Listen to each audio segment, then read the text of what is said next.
नमस्कार, मैं डॉक्टर शिशिर उपाध्याय। देश में लगातार जिस तरह से परीक्षाओं का बोझ बढ़ रहा है बच्चों पर, और उस पर बच्चों जब परीक्षा परिणाम आते हैं तो हतोत्साहित हो जाते हैं बच्चे और ज़िंदगी की जंग हार जाते हैं। हमारी कोशिश, हमारे चैनल की कोशिश सिर्फ ये है कि यदि बच्चे हिम्मत रखें, क्योंकि एक परीक्षा में अगर असफलता होती है तो आगे सफलता ज़रूर मिलती है। और इसी मुद्दे पर हम अलग अलग लोगों से बात करते हैं ताकि उनकी राय के माध्यम से हम जिंदगियां बचा सकें। लगातार हमारा जो टीनेजर बच्चे हैं और वो परीक्षा 14 से लेकर 25 साल की उम्र तक के बच्चे लगातार आत्महत्या कर रहे हैं। और अभी जेई नीट की जो परिणाम आए हैं, इसके पहले जो परीक्षा के 10th और 12th के परिणाम आए थे, उसके बाद देश भर में कई दर्जन बच्चों ने असमय मौत को गले लगा लिया है। इसी मुद्दे पर हम चर्चा कर रहे हैं और हमारा प्रयास इस जो आत्महत्या की तरफ बढ़ रहे बच्चे हैं उनको रोकने के लिए प्रेरणा बनना है। और समाज में ऐसे लोग हैं जो समाज का प्रतिबिंब है, इनको देखकर, जिनकी बात सुनकर जो लगातार समाज के लिए काम करते हैं। ऐसे ही इंजीनियर राजेश गुप्ता जी हैं हमारे साथ, जो अटल सुशासन के संचालक हैं और मध्य प्रदेश के बहुत सारे जिलों में विभिन्न पदों पर आप रह चुके हैं। इनकी बात हम जनता तक पहुंचाने की कोशिश कर रहे हैं। सर, आपका बहुत बहुत स्वागत है। क्या जिस तरह से सर लगातार बच्चे आत्महत्या कर रहे हैं और नियमित हम सुनते हैं, देखते हैं कि बच्चे दबाव में बहुत ज़्यादा रहते हैं, तो क्या कैसे रोकी जा सकती है सर आत्महत्या, और बच्चों को आपकी तरफ से क्या प्रेरणा मिले ताकि बच्चे सुसाइडल अटैक की तरफ से एक समाज में अपना योगदान देने की तरफ बढ़ें? बहुत बहुत धन्यवाद शिशिर जी। सबसे पहले तो कि आपके चैनल ने इतने अच्छे विषय पे, इतने समसामयिक विषय पे ये चर्चा शुरू की है। ये हम सबको, समाज को, प्रदेश को और राष्ट्र को इस पर सोचने पे मजबूर होना है, क्योंकि बच्चे ही हमारा भविष्य हैं। और मैं, जैसा आपने कहा, मैं सबसे पहले मानस से एक लाइन उठाऊंगा कि हारिए ना हिम्मत, बिसारिए ना राम, क्या जाहि विधि राखे राम ताहि ताही विधि विधि रही। रही। क्या बात है। हाँ। हम सब कहीं ना कहीं गार्जियन हैं, जी और जिस जनरेशन में हम सब लोग हैं, हमें अपने बच्चों का विशेष ध्यान देना है। जी आज की तारीख में तो, अब पहले ये ज़रूर था कि पहले माँ बाप को ये लगता था कि बच्चों को या तो डॉक्टर बना दीजिए या इंजीनियर बना दीजिए। जी आज की तारीख में, वर्तमान परिप्रेक्ष्य में इतने सारे एवेन्यूज़ खुल गए हैं जी कि ये नहीं तो ये सही, ये नहीं तो ये सही। जी मैं आपको अपनी ज़िंदगी का एक वाकया सुनाता जी। हूँ। जब मेरा सिलेक्शन इंडियन आर्मी में हुआ थ्रू एसएसबी, ओके। तब हम 326 बच्चे थे उस एसएसबी देने में, जी एंड 4 वे आर सेलेक्टेड, 4 का चयन हुआ। और जब कमांडिंग अफसर ने लास्ट में, जैसे हम लोगों के सिलेक्शन के बाद जो 326 बच्चों को सबको एड्रेस किया, तो जो कमांडिंग अफसर ने कहा था वो मुझे पूरे ज़िंदगी भर याद रहेगा। उन्होंने कहा था, मुझे उनका नाम तो अभी याद नहीं है, he was brigadier at that time. Okay. उन्होंने कहा था कि जिन बच्चों का आर्मी में सिलेक्शन हो गया है, जिन बच्चों का एसएसबी में सिलेक्शन हो गया है, जिन 4 बच्चों का, जी उनके लिए इंडियन आर्मी उनका स्वागत करती है। जी पर जिन 322 बच्चों का सिलेक्शन नहीं हुआ इस एसएसबी में, जी। उनका आर्मी से बेहतर फ्यूचर उनका इंतजार कर रहा है। क्या बात है। तो ये चीज़ जीवन में मुझे हमेशा याद रहेगी। और मैं ये चीज़ आपके चैनल के माध्यम से बताना चाहूँगा जी कि यदि किसी जगह कहीं जीवन में आपको असफलता मिली है, तो इसका मतलब ये नहीं कि आप असफल हैं। उससे बड़ी सफलता आपके जीवन में आपको मिलने वाली है। बिल्कुल बिल्कुल। और आपको केवल और केवल अपना 100% देना है जी। अपने एफर्ट्स देने हैं, क्योंकि श्रम कभी बेकार नहीं जाता, परिश्रम कभी बेकार नहीं जाता। जी। आजकल के बच्चे इतनी मेहनत कर रहे हैं जी। अपने पेरेंट्स के सारे सपनों को साकार करने के लिए ये जनरेशन लगी हुई है। हम सारे पेरेंट्स को भी ये सोचना है कि उनको बहुत अच्छा माहौल दिया जाए, बहुत अच्छा उनको मोटिवेट किया जाए। उनको जीवन में केवल एक चीज़ के पीछे हमें नहीं भागना है, क्योंकि आप जीवन में जिस चीज़ के भी पीछे भागते हैं वो चीज़ें आपसे दूर होती चली जाती है। इसलिए आप अपना 100% दीजिए, बहुत ही मेहनत से, बहुत ही ईमानदारी से अपना काम करते जाइए। आज नहीं तो कल, कल नहीं तो परसों सफलताएं आपके कदम चूमेंगी और जरूर चूमेंगी। इस विल पावर के साथ हमें भी रहना है और हमें अपने बच्चों को भी इसी विल पावर के साथ रखना है। जी हाँ।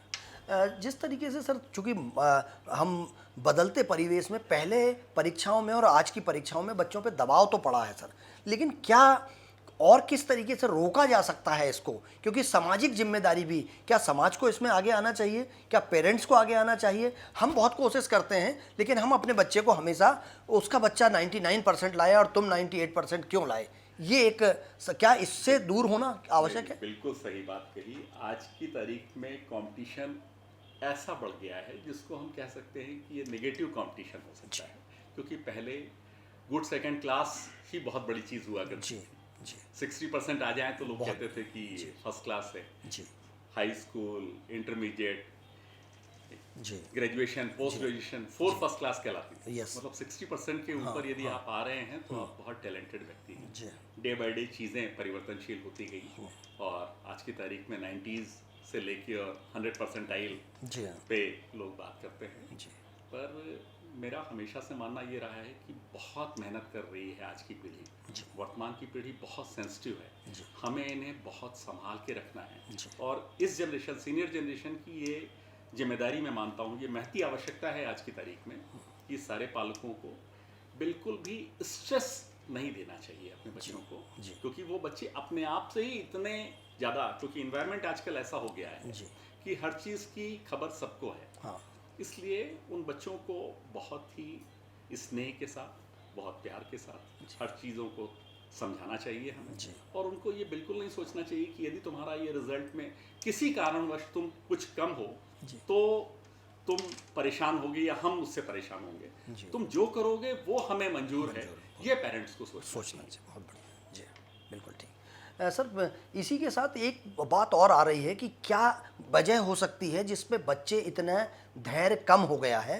पहले मतलब आपने की बात सामने आई थी इसके पहले चर्चा में कि बच्चे एकांतवासी हो गए हैं और उसके लिए वर्तमान परिवेश में क्या सामूहिक संयुक्त परिवार भी इसके लिए जिम्मेदार, क्योंकि संयुक्त परिवार में पहले ताकत मिल जाती थी, बच्चे आजकल डिस्कशन नहीं कर पाते हैं। बिल्कुल सही कहा आपने शिशिर जी। मैं इस मामले में फिर से आपकी बात से ही सहमत होते हुए मैं कहता हूँ कि किसी ने बहुत अच्छा कहा है कि यदि अपना दुख आधा करना चाहते हो तो किसी के साथ साझा करो। क्या बात है। और यदि सुख दुगना करना चाहते हो तो किसी के साथ साझा करो। बहुत बढ़िया। If you want to double your joy, divide it with someone, and if you want to reduce your sorrow, again divide it with someone or share with someone। तो मैं बिल्कुल ये कहूँगा आपसे, संयुक्त परिवारों की जो सबसे बड़ी चीज़ थी वो ये थी कि हम एक साझा संस्कृति में रहते थे और बच्चे बड़े कब हो जाते थे उनके माँ बाप को नहीं पता होता था। बच्चे दादी माँ, दादा, ताऊ, ताई, इनके सहारे बड़े हो जाते थे, बुआ के सहारे बड़े हो जाते थे। आजकल जो न्यूक्लियस फैमिली की चीज़ें आ गई हैं वो वर्तमान की मजबूरी भी हम कह सकते हैं।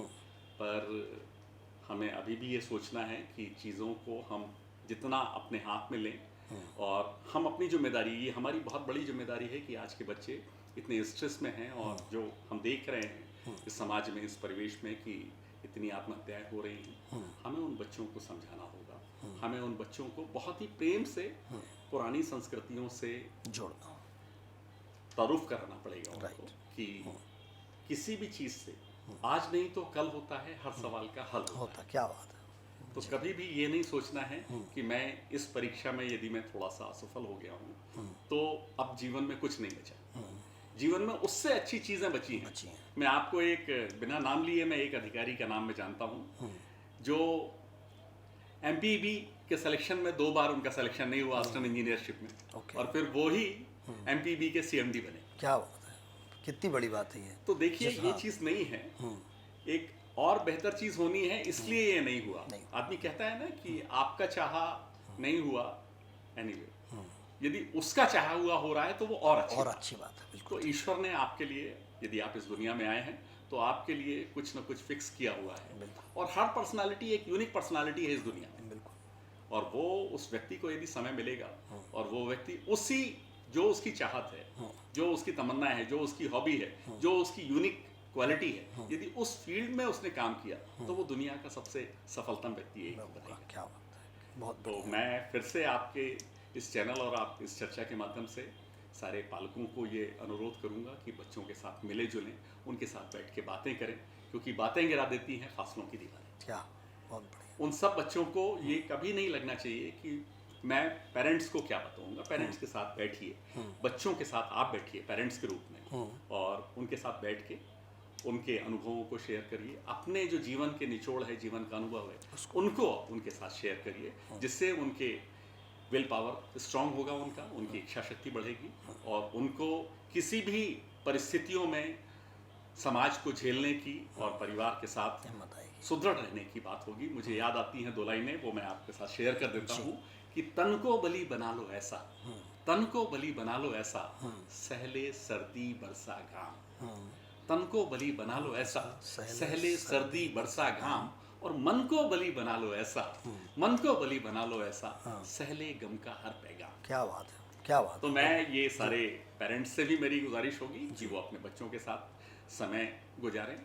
उनकी चीज़ों को समझें, उनके स्ट्रेस को समझें, और उनको कभी भी हतोत्साहित ना करें, उनको सदैव उत्साहित करते रहें, उनका मनोबल बढ़ाते रहें, और जीवन में आज नहीं तो कल वो अगली बड़ी सफलताओं के लिए वो तैयार करेंगे। बहुत बहुत धन्यवाद। बिल्कुल, लाख पते की बात कही है सर ने, और आपका अभिप्राय अब मुझे ऐसा लगता है कि अगर ध्यान से डिस्कशन करते हैं, बैठते हैं, संवाद करते हैं, तो ऐसे व्यक्तित्व की बातें आपको गलत रास्ते पर नहीं ले जाएंगी और आपकी ज़िंदगी बच सकती है। आप एक बार फिर उठ के खड़े हो सकते हैं। गिरता वही है इस जंग में जो लड़ता है, और जीतता वही है जो लड़कर आगे बढ़ने की परिकल्पना लेके आगे चलता है। और मेरा ये मानना है कि ज़िंदगी आपका इंतज़ार कर रही है। एक अवसर गया है, लेकिन बेहतर अवसर हज़ार आपका इंतज़ार कर रहे हैं। इसलिए लड़िए, खड़े होइए और जिद करके शिखर तक पहुंचने के प्रयास कीजिए। जब अगर ज़िंदगी नहीं रहेगी तो शिखर तक कैसे पहुंचेंगे हम। इसलिए अगर हम कहीं निराश हैं, कहीं वो अति उत्साह में हमने बहुत ज़्यादा समाज की भय है हमें, तो ये समाज हर सफल व्यक्ति के साथ खड़ा है, असफल के साथ नहीं खड़ा होता है। और आपको सफल होकर दिखाना है, ज़िंदगी जीना है, और ज़िंदगी जीने का नाम ही है कि संघर्ष करें, हम आगे बढ़ें। हम हमारी कोशिश सिर्फ यही है कि लगातार जिस तरह से ये समाज में घटनाएं घट रही हैं, उसको रोकने के लिए हमारा चैनल प्रयास करता है। और ऐसे सफल व्यक्तित्व जो इंजीनियर से राज्य प्रशासनिक सेवा में आए और आज अटल सुशासन जैसे इस बड़े संस्थान में संचालक के पद पर बैठे हैं, इंजीनियर राजेश गुप्ता जी का धन्यवाद। और आप बने रहिए चैनल पर। जी, बच्चों के लिए मैं एक चीज़ और कहना चाहूँगा। किसी बहुत बड़े व्यक्ति ने ये कहा है कि तुम दीप की एक लौ बनो, तुम दीप की एक लौ बनो, वर्तिका बन जलती रहे। क्या बात है। तुम दीप की एक लौ बनो, वर्तिका बन जलती रहे। तुम बनो एक राह लंबी, निर्दिष्ट तक जाती रहे। क्या बात है। तुम बनो एक राह लंबी, निर्दिष्ट तक जाती रहे। अरे जिंदगी ऐसी बनो तुम, जिंदगी ऐसी बनो तुम, याद सदियों तक आती रहे। क्या बात है, याद क्या- सदियों क्या तक बात आती है। रहे। Wish you very all the best to all the kids, all the guardians, और बहुत बहुत धन्यवाद शिशु जी आपका और आपके चैनल का। बने रहिए हमारे चैनल पर। Thank you. नमस्कार।